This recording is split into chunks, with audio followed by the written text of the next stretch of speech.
In 1989, Michael Jordan was averaging 32 points a game and getting knocked out of the playoffs every spring. The Detroit Pistons were physically beating him off the floor. 3 years later, he won his first championship, then his second, then his third. By the time it was over, 6 rings, 6 finals MVPs, 10 scoring titles. Nobody before or since has done that.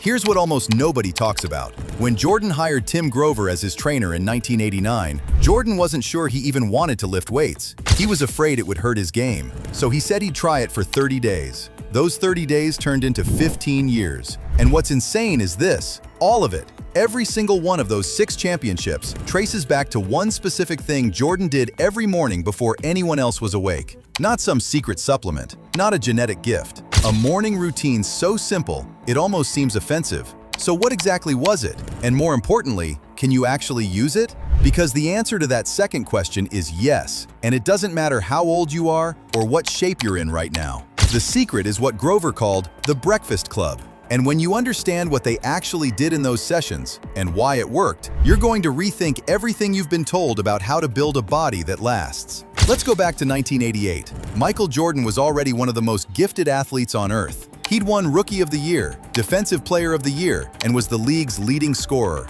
By almost every measure, he was the best player in basketball. And he kept losing in the playoffs. Not because he wasn't talented, because he wasn't strong enough. The Detroit Pistons ran a defensive scheme called the Jordan Rules, a set of physical tactics specifically designed to batter Jordan every time he drove to the basket. Shove him left, push him into traffic, make him absorb punishment all night until his body gave out. It worked. 3 consecutive playoff losses. Jordan sat with that, and instead of blaming the refs or the system, he asked one honest question: what's missing in my body?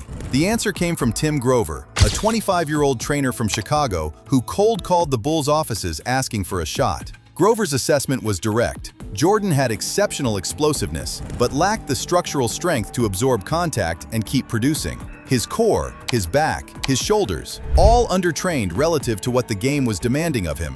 Grover told Jordan this: if your core is strong, all of your muscles can produce more force and perform at a higher level. Most people think core training means crunches. Grover meant something different. He meant the entire trunk, abs, obliques, erectors, lower back, functioning as a single unit under load. That was the foundation Jordan was missing. So they started building it every morning, before sunrise, before practice, before everything. What happened next changed the history of the NBA. Here's what Grover said in his book, Relentless. After every game, I would ask Jordan, 6 a.m., 7 a.m., so he could tell me what time we were going to the gym the next morning. He'd tell me the time, and there he was, especially after a loss. There was no discussion or debate. He never asked for the morning off. Read that twice. The man with the most talent in the building trained harder than anyone else. Every single day, after wins and losses, on game days and off days. The sessions started between 5 and 7 a.m. at Jordan's home in Highland Park, Illinois. All workouts had to be completed by 8 a.m. so the team could make it to the Bulls' practice at 11. And there was one rule Grover enforced without compromise. You only got breakfast if you finished the workout. You couldn't just show up for breakfast. That's where the name came from. Scottie Pippen noticed what was happening to Jordan's body. So did Ron Harper. One by one, they started showing up at his house at 5 a.m. Then Randy Brown. Eventually, it was a group. What Jordan himself described not as a workout, but as a mindset. In Jordan's own words, Breakfast Club was a mindset more than a workout. We wanted to be more prepared than anyone else. Now here's where it gets interesting for you specifically, because the workout itself, the actual structure of what they did, is something any man over 30 can adapt and use right now. And the principles behind it explain why most people's morning routines either do nothing or actively make things worse. There are 3 components to what Grover built, and they appear in a specific order for a specific reason. The first is compound strength, heavy and low volume. Grover's program was not a circuit. It was not cardio disguised as lifting. The strength portion used compound movements done with real weight at low reps with full recovery. The documented exercises included deadlifts, power cleans, bench press, good mornings, squats, and standing dumbbell presses. 3 to 5 sets of 4 to 8 reps, 3 days a week. Why low reps? Because low rep compound work builds the nervous system's ability to recruit muscle fibers, which is different from the pump you get from higher rep ranges. Jordan needed to produce explosive force on demand in a game. That requires neurological adaptation, not just muscle size. Here's the question that most trainers still don't agree on. How much of Jordan's physical transformation was the strength training, and how much was what Grover did after the weights? The second component is what I'd call the ignored muscles. This is the part almost no one copies, and it may be the most important part of the entire program. After the main lifts, Grover worked with Jordan individually on injury prevention, exercises targeting the wrists, fingers, ankles, and toes. Think about that. The best trainer in the NBA, working with the best player in the world, and a significant portion of every session was spent on the muscles most people never train once in their lives. The reason is mechanical. Every major movement in sport, every cut, every jump, every landing, terminates in the small joints. If those joints are weak, the chain breaks. You don't blow out your knee because your knee is weak. You blow it out because everything upstream and downstream of the knee failed to absorb the load properly. Jordan played 82 games a season for most of his career. In the era of the Jordan rules, where he was physically targeted every single possession, he stayed healthy. That's not coincidence. And here's what this means for you. If you're 35, 45, or 55 and things are starting to hurt, the wrists, the knees, the lower back, there's a very good chance you've never spent a single session addressing the small stabilizing muscles that protect those joints. That's not aging, that's a training gap, and it's fixable. The third component is the cardio that wasn't really cardio. The conditioning work in Jordan's program was built around sprint intervals, not steady-state cardio. The documented format: 400-meter sprints with 3 minutes of rest between efforts, starting at 5 sprints in week 1, 6 in week 2, progressing from there. This runs directly against what most men over 30 are told about cardio: long, slow jogs. Treadmill for 45 minutes. Keep the heart rate in the fat-burning zone.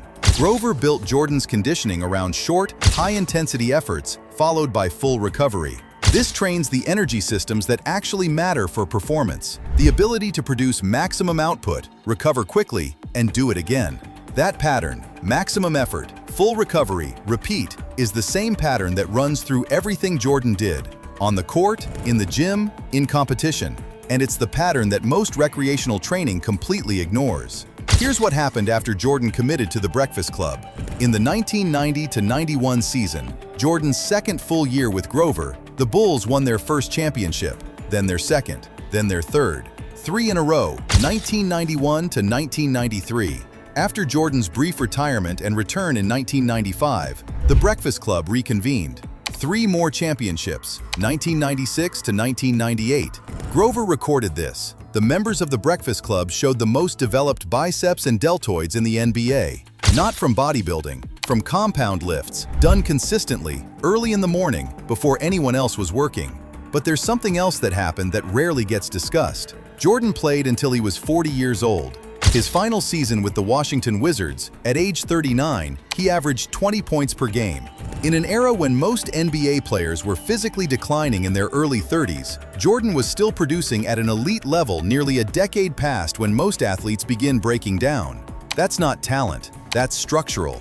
A body built correctly, with a strong core, protected joints, a well-developed posterior chain, holds up differently over time than one built for aesthetics. And this is where it gets personal. Most men between 30 and 60 train, when they train, for how they look. They do chest and arms. They avoid the things that are hard. They skip the deadlifts because their back is sore. They never address their wrists or ankles because those don't show in a mirror. Then at 45 or 50 something breaks. The knee, the shoulder, the lower back. And they assume that's just aging. It isn't. It's the accumulated cost of years of training that looked like training but missed the foundation.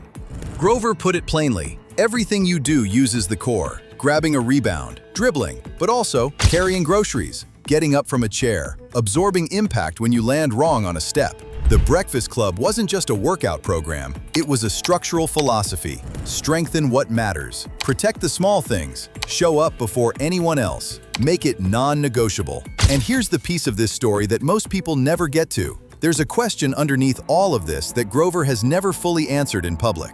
Why did Jordan improve so dramatically after 1990? Not just physically, but psychologically. The same man who couldn't beat the Pistons became someone opponents described as genuinely terrifying. Players from that era say Jordan didn't just outplay them, he seemed to know what was going to happen before it did. Grover says the workouts had something to do with that. The physical preparation bled into something else, but he's never said exactly what. We're going to leave that open, because it matters for how you think about your own training, not just what it does to your body, but what consistent early morning physical discipline does to everything else in your life. Here's how to take the structure of what Jordan did and apply it if you're a man over 30 with real constraints on your time. 3 principles. Don't overcomplicate them.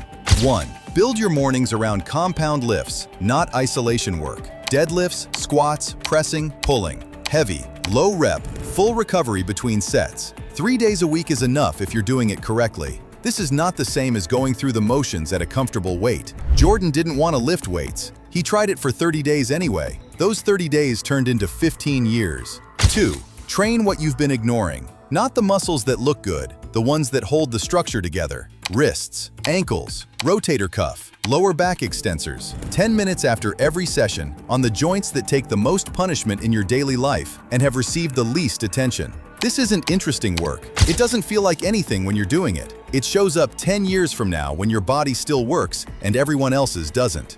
3. Replace steady-state cardio with sprint intervals. Even if that just means a short walk, followed by 30 seconds of hard effort, followed by 2 minutes of recovery, repeated 6 times. The format matters more than the equipment. Short, maximum effort. Full recovery. Repeat. That's the framework. Not a program, not a protocol. A philosophy that Jordan and Grover built over 15 years of 5 a.m. sessions, and that expressed itself as 6 championships, a body that lasted until 40, and a legacy nobody has matched. Jordan's own words on why it worked. We wanted to be more prepared than anyone else. Not stronger, not more talented, more prepared. Preparation doesn't happen at noon when you feel like it. It happens at 5 a.m. when you don't. That's the part of the Breakfast Club that no program can give you, and no video can install. But understanding why it worked is the first step. If you want to go deeper on the specific exercises Grover documented for Jordan's strength program, the exact movements, sets, and rep ranges, that's the next video. Watch it now.